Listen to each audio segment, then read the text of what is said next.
Hare Krishna. Om Namo Bhagavate Vasudevaya. Om Namo Bhagavate Vasudevaya. Om Namo Bhagavate Vasudevaya. Namo Om Vishnu Padaya Krishna Krishtaya Bhutale Srimate Bhaktivedanta Swami Nidinamine Namaste Saraswati Devi Gauravani Pracharine Nirvishesha Shunyavadi Paschat Desatarine Jai Sri Krishna Chaitanya Prabhu Nityananda Shri Advaita Gadadhar Srivasadi Gaur Bhakta Hare Krishna Krishna Krishna Hare Hare Hare Rama Ram Ram Hare Hare Mukam Karoti Vacharam Pangum Langaite Girim Yat Krupa Tamaham Vande Shri Gurum Dinatarine. Hare Krishna. So today we'll see verse number 33. So in this verse, actually, Krishna explained that the soul is Amaditvam, Nirguna, Param, Avyayam. It's eternal, transcendental, beyond modes, and inexhaustible. And the last sentence is na karoti na lipyate, though its state is shariros sto apikantaya, though it is in the body, it don't do any action, or it don't get entangled. So the next two verses actually explain the last part of the verse 32, na karoti na lipyate. So this verse actually explains about na lipyate, how it is possible. Krishna gives the example. So let us see this verse. Yatha sarvakatam saukshmyat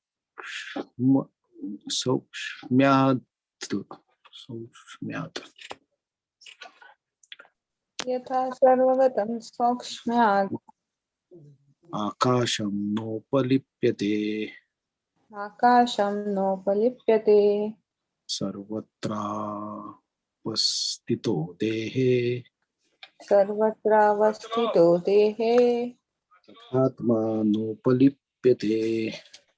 तथात्माने पलिप्यते. Hey, please chant. यथा सर्वगतं सौक्ष्म्यात् आकाशं नोपलिप्यते सर्वत्रावस्थितो देहे तथात्मानोपलिप्यते. यथा सर्वगतं सौक्ष्म्यात् आकाशं न पलिप्यते सर्वत्रावस्थितो देहे तथात्मा न पलिप्यते. यथा सर्वगतं सौक्ष्म्यात् आकाशं नोपलीयते सर्वत्रावस्थितो देहे तथात्मा नोपलिप्यते.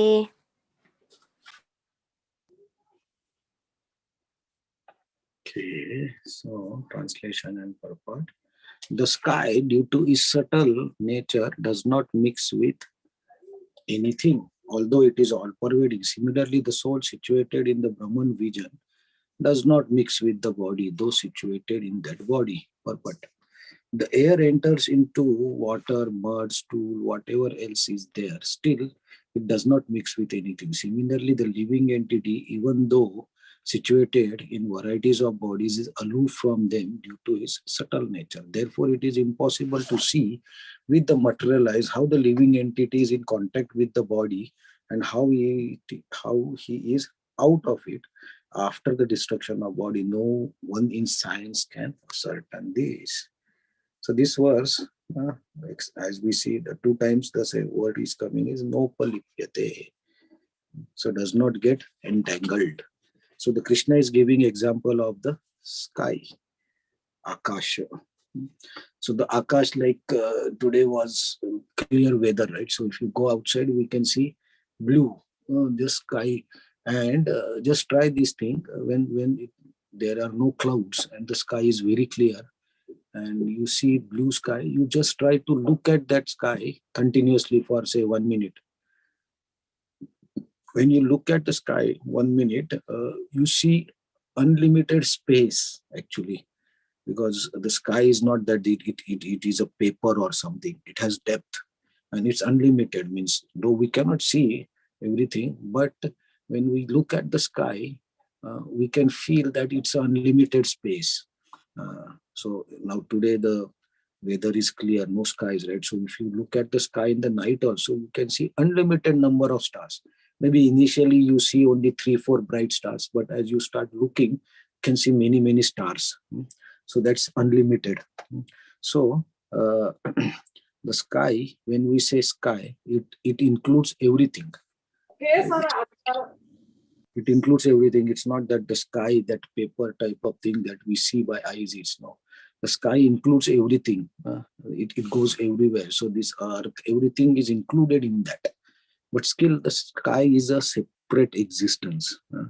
So I use the example that Krishna is giving, that sky, though it's in everything, it remains its uh, identification, self-identification separate from everything. And we cannot say the sky is a building. The building is also sky. We cannot say like that. And the sky is different. So it does not get entangled into that building. Similarly, air passes through everything. Right? Wherever we go, the air can pass, but still the air is different. So sometimes air goes from the flower, it will carry the smell. The same air, same breeze, if it goes to a dirty place, it will carry that smell. But again, it goes to flowers or scented place, it will carry that. So air maintains its own properties, its own existence, own characteristics as it is. Though when it passes through the good smell, it takes up that. So, but in that also, the air itself remains the same. So, the soul that Krishna is saying, indestructible, eternal, and param, nirguna, though it is in the body. So, as the air, as we are seeing the example of air going from good smell to bad smell, and then some different smell, the different stages, the same breeze is passing. So, similarly, the soul is passing through different bodies. The individual soul is passing through different bodies as per the karma. And as the karma goes, then I take sometimes good body, sometimes I take bad body. But in the good body, if I do bad karma, I will get bad body. Bad means a lower level of body. So if in human life, if I do activities which are not meant for human, then what is the result? Then I will get a body of animal, for example. That's a lower consciousness body. So in that way, it is lower level body because the consciousness is lower, right? So that way, depending on my activities, I will get lower body or I will get higher body. In the animal body, in low consciousness, if somehow I come in contact with devotees or I eat some prasad from devotees, my consciousness may increase. I will get another good body. Otherwise, I will follow the natural evolution process. But the soul itself maintains its identity and it's separate. So it does not get entangled. But when we identify wrongly with the body, then we think that the soul is doing this activity. But Krishna has told that all the activities are done by Prakriti. And Prakriti is made up of the senses, a field of activities, and the gunas. They make the action happen. So just in the afternoon, I was discussing with somebody like how to understand this. So that particular person was saying me that in the office, in some meeting, he was in the meeting and some argument happened and he just lost the control and he was very angry in the meeting. And then he called me like afterwards what he felt that I don't know, like generally I am not like this in the meetings, especially in meetings because I know the sensibility, but I don't know why in that particular situation I lost my temper. So I just asked him what exactly happened and what you wanted to do. So he said like, okay, somebody, some presentation or something needs to be made and somebody didn't make it and it came to him, then he made it. And though he made it, the other person was blaming him, something like this. And so to refute that, that I am not wrong, just to prove that, I was trying to do. So I told, yeah, so when we try to do some activities to fulfill our own desires or fulfill some reactive work, somebody is doing something, so we act reactively. So his action was a reaction. So he was he was not in the state of proper knowledge. So what happened? No palipyate. He, instead of not getting entangled in the situation, he got entangled in that situation completely, and he got angry. But at the heart, he knew he should not shout. He said that I knew I should not be angry, I should not be shouting, but anyway, I did that. So in this, there are two identities, right? A person or the self who knows that I should not get angry. Somebody can say it is an intelligence, yeah, but intelligence also is the higher than the mind, right? So he knew that he should not get angry, but anyway he got angry because of the situation of the meeting. The mode of passion was so strong that though he didn't wanted to act, he acted because of the mode of passion. But actually the soul knows that I should not act because the soul is beyond the gunas. It don't get affected by the situation. But our consciousness, when we identify with the body, then we get carried away by the gunas. So here Krishna is telling that as the sky or akash remains the same, it does not get entangled, though everything is into it. Similarly, the soul does not get entangled in the body. It tries to be, it is separate. And the problem is Prakriti is acting and the soul identifies with the body. But in that situation also, soul maintains its own identity, its Chid Ananda Swarup. It remains, it does not get spoiled. So similarly, the another soul, Paramatma, though it is in the body, it never gets entangled in the body also. Because Krishna told that na karoti, na lipete. This Paramatma is never entangled in the body also. Paramatma is there with the soul, but Paramatma is just waiting for the soul to take the correct steps. The soul gets entangled in that particular body. The Paramatma exists in all the bodies. So if it has to get entangled, it has to get entangled in all bodies. But it's not like that. Paramatma is just witnessing and permitting whatever the soul desires by wrongly identification with the body. So the soul, though in the body, the Paramatma, though in the body, they don't lose their swarup, their characteristics, their properties, their qualities, they remain the same.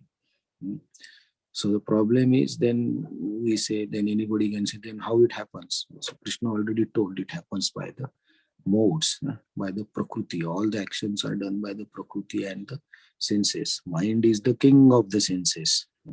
So when we say my mind did, so that also means the senses are doing. It's not the soul doing, right? The soul wrongly came in the body and now it's suffering. We saw the example of the soul, maybe in the dog body, it will act like dog. There's no option. That's how the body is designed and that's how he desired, right? So the body acts. So this chapter actually gives a very broad perspective how we should look at the things in this world. And that's what Krishna says, a wise man. He understands how the beings are distributed all over the world and how they are getting the bodies. That's a wise man.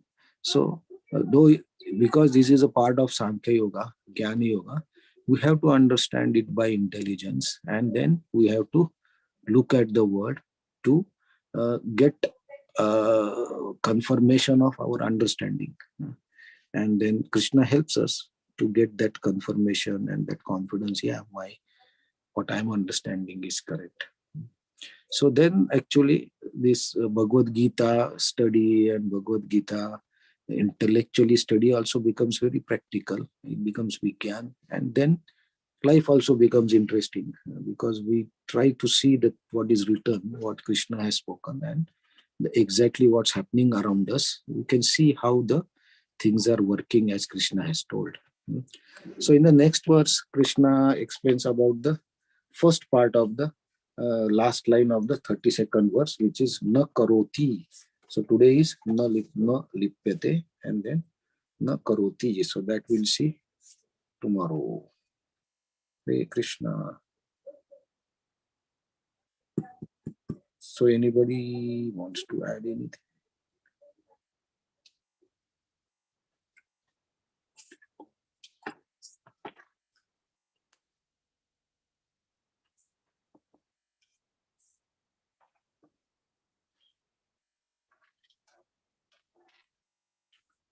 Hey, Hare Krishna. Thank you very much for joining. So we'll see the first part, na karoti, tomorrow. See you tomorrow. Hare Krishna, thank you so much. Hare Krishna, thank you. Hare Krishna. Hare Krishna, thank you. Thank you very much, Hare Krishna. Thank you. Hare Krishna. Thank you. Hare Krishna. I'll see you tomorrow.